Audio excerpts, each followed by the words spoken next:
کام کیا، بستر کو گندا کر دیا، پخانا پیشاب کر دیا اس پر، شرارت کی انہوں نے آپ کو ستانا تھا.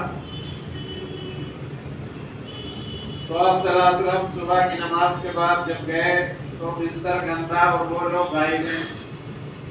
آپ نے کیا ایک ہنگامہ کھڑا نہیں کیا، چلو جی دیکھو دیکھو یہ ہو گیا وہ ہو گیا. بہت کم بولتے تھے، خاموش اکثر رہتے تھے. ہماری طرح نہیں ہر جگہ بولی جا رہے ہیں بولی جا رہے ہیں. یہ بےہودگی کی علامت ہے.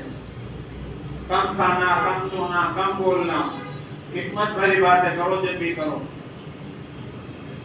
تو آپ صلی اللہ علیہ وسلم خاموشی کے ساتھ ان کا بستر جو گندا کیا ہوا پانی میں لائے اور اس کو صاف کرنے لگے. صحابہ نے آپ کو دیکھ لیا.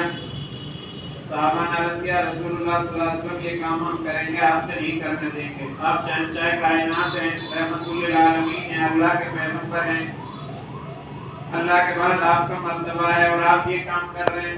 آپ نے فرمایا نہیں نہیں، جو میرے مہمان تھے میں ہی کروں گا. صحابہ ان مہمانوں پر غصہ ہو رہے تھے کہ اگر وہ مل جائیں تو ہم ان کو یہ کریں گے وہ کریں گے. آپ نے ان کو سمجھایا نہیں، وہ میرے مہمان تھے، میں ان کی گندگی کو میں ہی صاف کروں گا. اتفاق یہ تھا کہ وہ جو مہمان شرارت کر کے گئے تھے وہ اپنی ایک بہت قیمتی تلوار کو چھوڑ کر چلے گئے، تو یاد نہیں رہی چلتے وقت میں. تلوار ان کے یہاں بہت زیادہ محبوب رکھتے تھے، ہتھیار اور تلواروں کو. تو جب اس کو دور چلے گئے اور جب انہیں یاد آئی تو واپس لوٹے، جو قیمتی تلوار تھی ان کی. اور لوٹ کر آئے تو دیکھا آپ صلی اللہ علیہ وسلم ہمارے گندا کیا وہ بستر صاف کر رہے ہیں. صحابہ کو سمجھا رہے ہیں کہ تم اس طرح مت بولو، وہ میرے مہمان تھے. انہوں نے اپنی آنکھوں سے یہ سب باتیں دیکھی. پھر وہ آئے، انہوں نے کہا کہ ہماری تلوار رہ گئی. آپ نے ان کی تلوار واپس کی. وہ آپ کی اتنے اونچے اخلاق کو دیکھ کر کے نہیں اسلام قبول کیا. دشمن کو بھی مارا ہے نا ہمارے نبی نے، تو مارا ہے اخلاق کے پھولوں سے. تم اخلاق والی بات کیا کرو. میں آپ سے عرض کر رہا ہوں جب بھی بولو جی آپ سے بولو. حدیث میں آتا ہے صبح سویرے جب آپ اٹھو تو لوگوں کو سلام کرو اور خوشی کے ساتھ لوگوں سے مسکرا کر بات کرو، یہ نیکی ہے. ہم فری کی نیکی بھی نہیں لینے کے لیے تیار ہیں. ہمارے پیشانی پر بل پڑے ہوئے ہیں، ہم لڑائی کے موڈ میں ہیں، ہم بات بات پر گالی دے رہے ہیں، بات بات پر جھگڑا کر رہے ہیں. ہمارے اوپر میں جو لوگ رہتے ہیں وہ بھی اپنی شرارت کرتے ہیں، سینے میں کوڑا کر کے رکھتے ہیں. چلتے وقت سینہ چڑھتے وقت گٹکا کھا کر ساری دیواریں گندی کی ہوئی ہیں. کتنے سینے پلیٹوں میں جانا ہوتا ہے ہمارا، لوگوں کے گھروں میں تو دیکھا جاتا ہے گندے سینے گٹکا کھائے جا رہے ہیں اور پان بیڑی جگہ جگہ پی جا رہی ہیں. یہ بےہودگی کی بات ہے، جہالت کی بات ہے. صاف ستھرا مذہب ہے، صاف صفائی کے ساتھ رہو. دوسری قومیں اس مذہب کو پڑھ کر صاف ہو گئی اور نیکی کما رہی ہے، دنیا کے اعتبار سے ترقی کر رہی ہے. ہم اپنے مذہب کو چھوڑ کر بدنامی مول لے رہے ہیں، اپنے مذہب کی بدنامی ہو رہی ہے. تو یہ تھا آپ کا طریقہ. آپ صلی اللہ علیہ وسلم بیماروں کی عیادت کرتے تھے. ایک مرتبہ ابو جہل جو آپ کو ہمیشہ تکلیف پہنچاتا تھا، مارنے کے در پہ رہتا تھا، ہر وقت آپ کے کبھی بھی وہ خالی نہیں چھوڑتا تھا، کوئی بھی وقت ملتا تھا آپ کو آپ سے وہ دشمنی کرتا تھا. ایک مرتبہ وہ بیمار بن کر بیٹھ گیا کہ محمد صلی اللہ علیہ وسلم آئیں گے مجھے عیادت کرنے کے لیے. میں بیمار بن کر بیٹھ جاتا ہوں اور اپنے گھر کے سامنے ایک گڑھا کھودوایا کنواں اور اس کو کھجور کی ٹہنیوں سے ڈھک دیا. گہرا کنواں کھودوایا اور اس پر مٹی ڈال دی کہ محمد صلی اللہ علیہ وسلم کو پتہ چلے گا تو میری بیماری کی سن کر مجھ سے ملاقات کرنے ضرور آئیں گے اور وہ اس گڑھے میں گر جائیں گے اور ان کا کام ہمیشہ کے لیے ختم ہو جائے گا.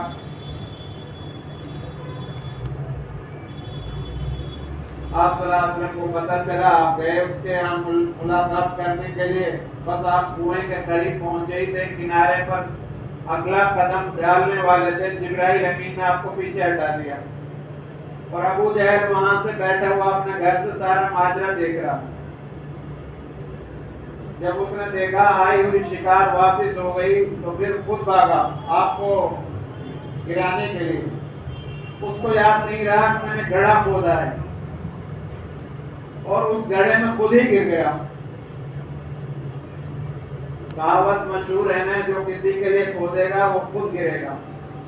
اوپر جو تھوکتا ہے وہ تھوک کہاں پڑتا ہے؟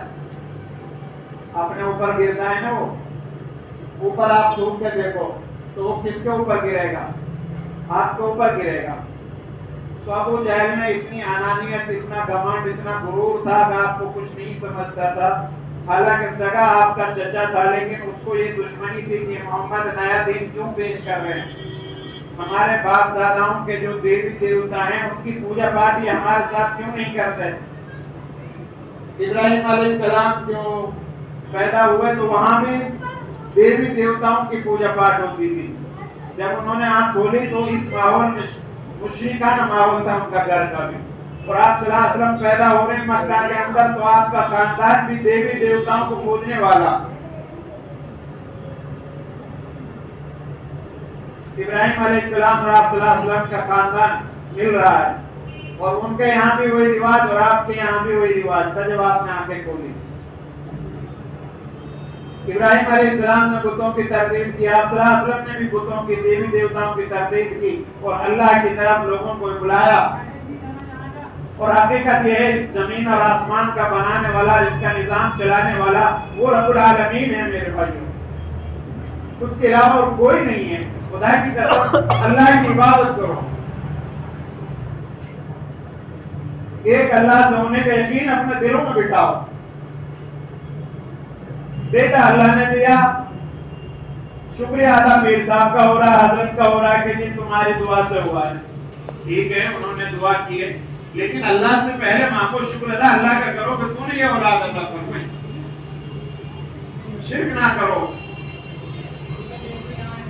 میرا اللہ صلی اللہ علیہ وسلم خود ابراہیم نے پیچھے ہٹا, ابو جہل اس گڑھے میں گر گئے. اب مکہ کی ساری رسیاں لائی جا رہی ہیں, رسیاں چھوٹی پڑ رہی ہیں اور نیچے بڑھتا جا رہا کنواں. پریشان ہے ابو جہل. لوگوں نے کہا کیسے ہوگا, یہ تو نکل ہی نہیں رہے ہو, تم اندر ہو اور ہم مکہ کی ساری رسیاں لا کر جتن کر چکے ہیں, کیسے نکلو گے. اس نے پھر ترکیب بتائی کہ ایسا کرو, محمد صلی اللہ علیہ وسلم کو بلا کر لاؤ, وہی نکال سکتے ہیں, مجھے اس میں سے اور کوئی طاقت نہیں نکال سکتی. اس کا یقین بھی یہ تھا. کافر ہونے کے باوجود آپ پر یقین تھا, لیکن عداوت تھی, دشمنی تھی کہ نیا دن کیوں پیش کر رہے ہیں, اس کا نام کیوں ہو رہا ہے. ہمارا نام ہونا چاہیے, ہم پڑھے ہیں اللہ جسے چاہتا ہے اپنا پیغمبر بناتا ہے, جسے چاہتا ہے نوازتا ہے. بہرحال اس نے یہ ترکیب بتائی. لوگوں نے کہا ان کے آدمیوں نے, تم نے تو یہ گڑھا انہیں کے لیے کھدوایا تھا, وہ کیسے آئیں گے. اس نے کہا کہ وہ بہت رحیم اور کریم ہیں, بڑا اعلیٰ اخلاق والے, جا کر بولو آئیں گے. آپ کو بلایا گیا, آپ آئے.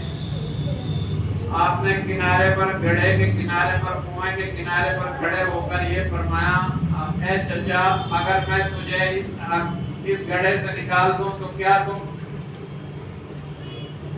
اللہ کا دین قبول کر لو گے, مجھے اپنا رسول تسلیم کرو گے, اللہ کا رسول مانو گے.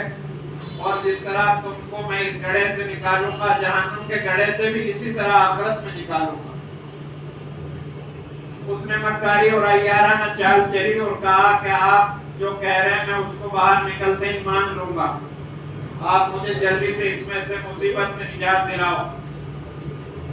آپ صلی اللہ علیہ وسلم نے اپنا دست مبارک کنویں میں ڈالا اور اس کا ہاتھ آپ کے ہاتھ میں آ گیا. اس کو آپ نے باہر نکالا. اس نے کہا باہر آتے ہی کہ بھتیجے, اب تک تو مجھے شک تھا تیرے جادوگر ہونے میں, اب پکا یقین ہو گیا کہ تو بہت بڑا جادوگر ہے.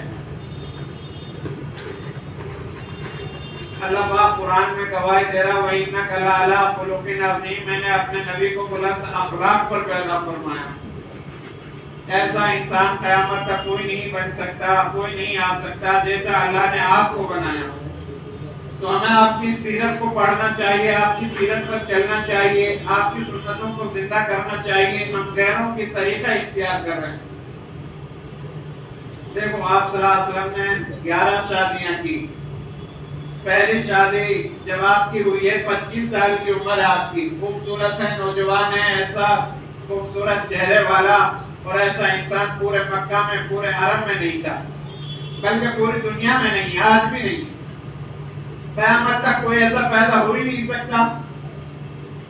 25 سال کی آپ کی عمر ہے اور ادھر بوڑھی ماں خدیجہ، دو شوہروں سے، ان کے شوہر دو، پہلے ایک کا انتقال ہوا، دوسری کا ہوا، اور عرب میں یہ مشہور تھا کہ جس کا شوہر مر جاتا تھا اسے منحوس سمجھتے تھے لوگ، اسے کوئی نکاح تو کیا اس کو اپنے گھر میں بھی نہیں رکھتا تھا۔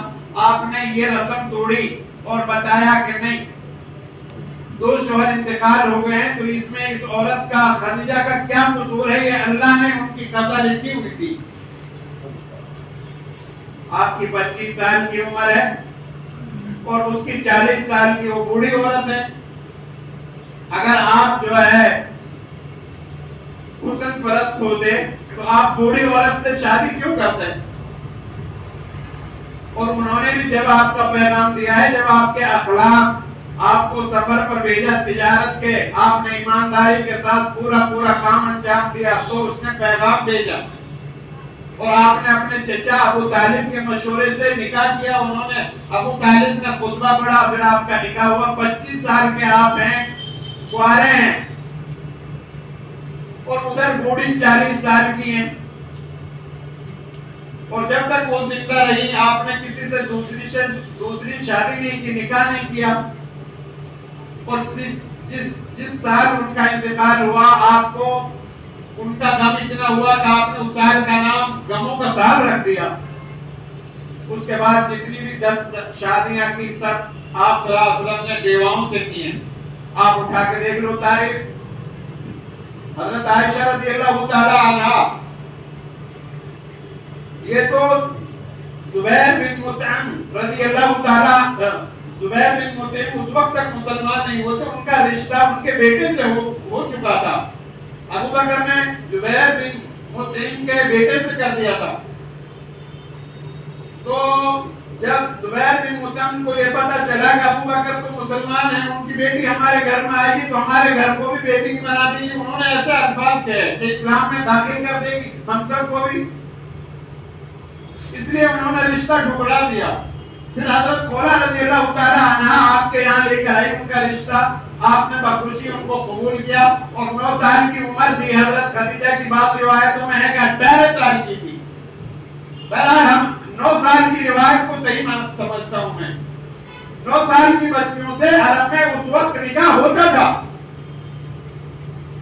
آپ تاریخ اٹھا کے دیکھو، ہم سے پہلے لوگ کم عمر کی لڑکیوں سے شادی کیا کرتے تھے، عرب میں بھی رواج تھا، اور حضرت عائشہ اس وقت بالغ تھی۔ 11 شادیاں کی، سب بیوائیں تھی، ایک کے علاوہ حضرت عائشہ، وہ بھی آپ نے کنواری سے اس لیے نکاح کیا تاکہ کنواری لڑکیاں یہ نہ کہیں کہ دربار رسالت میں ہمارے لیے کوئی جگہ نہیں۔ اور اللہ تبارک و تعالیٰ کا حکم تھا، آپ صلی اللہ علیہ وسلم نے اپنی مرضی سے نکاح نہیں کیا، اللہ کا حکم تھا، جبرائیل امین پیغام لے کر آئے، تب آپ نے نکاح، یہ جو ہے رشتہ قبول کیا۔ اور حضرت عائشہ رضی اللہ تعالیٰ عنہا کے ذریعے سے لوگوں کی رہنمائی کرنے کی اتنی بڑی فقیر بنی آپ کی خدمت میں رہ کر وہ، کہ آپ کے بعد میں جتنا سال وہ زندہ رہی، ہر موقع پر صحابہ کی رہنمائی کرتی تھی، بڑی قضیے، بڑے فیصلے چکاتی تھی، یہ رہنمائی کروانی تھی حضرت عائشہ رضی اللہ تعالیٰ عنہا کے ذریعے سے، بڑی فہیم، بڑی ذکی، بڑے فیصلوں کو فوراً چکا دیتی تھی، بڑے فیصلے کر دیتی تھی قرآن اور حدیث کی روشنی میں۔ جب حضرت ابوبکر صدیق رضی اللہ تعالیٰ عنہ کو کوئی اعتراض نہیں تھا تو آج کے غیر مسلموں کو کیا اعتراض ہے؟ اور تاریخ پڑھ کے دیکھ لیں، آپ صلی اللہ علیہ وسلم کی سیرت پڑھ کے دیکھ لیں، یہ بے تکے لوگ ہیں، اس طرح کی باتوں پر آپ لوگوں کو دھیان نہیں دینا چاہیے، اور نہ ہی کسی اس طرح کے جلسے جلوسوں میں شرکت کرنی چاہیے۔ عرب حضرات نے ان کا جواب دیا، عرب امارات سے لے کر انڈونیشیا تک سارے لوگ کھڑے ہو گئے الحمدللہ اس بات، اور ہندو بھی سب سمجھتے ہیں کہ محمد رسول اللہ صلی اللہ علیہ وسلم کی ذات گرامی غلط نہیں ہے، اچھے انسان جتنے بھی ہیں سب آپ صلی اللہ علیہ وسلم کی عزت اور اکرام کرتے ہیں۔ یہ تو ایسے لوگوں کی بات پر ذہن نہیں ڈالو، سمجھداری سے کام لو۔ حالات ہمارے مخالف چل رہے ہیں۔ کانپور میں ابھی ہوا ہے، دیکھو مسلمانوں کی املاکوں کو دیکھا جا رہا ہے، ان کے گھروں پر بلڈوزر چلانے بات ہو رہی ہے، ایک طرفہ ہو رہا ہے سب کچھ۔ اب سمجھداری سے کام لو، ہمت سے صبر سے کام کرو۔ اس طرح کے جلسے جلوس اور اس طرح کے جو دھرنے وغیرہ میں شرکت نہیں کرنی چاہیے۔ امن کا پیغام دو اپنے علاقوں کے اندر اور ساری دنیا کو امن کا پیغام دو، اور اس کا جواب یہ ہے کہ ہم اپنے نبی کی سیرت پر چلیں، ہم اپنے نبی کے اخلاق کو اپنائیں۔ گھر میں جب آپ نبی رہتے تھے تو وہاں کیسے اخلاق تھے، سڑک پر چلتے تھے تو ہمارے نبی کے کیسے اخلاق تھے، مسجد میں آتے تھے تو ہمارے نبی کے کیسے اخلاق تھے، اور لوگوں کے درمیان بیٹھتے تھے ہمارے نبی کے کیسے اخلاق تھے۔ یہ سب ہمیں زندہ کرنا ہے، ان کو عملی طور پر اپنی زندگیوں میں لانا ہے، تو ان کے لیے جواب ہوگا دشمنوں کے لیے۔ اللہ سے دعا کریں اللہ رب العالمین ہم سب کو ان باتوں پر عمل کرنے کی توفیق عطا فرمائے۔ وآخر دعوانا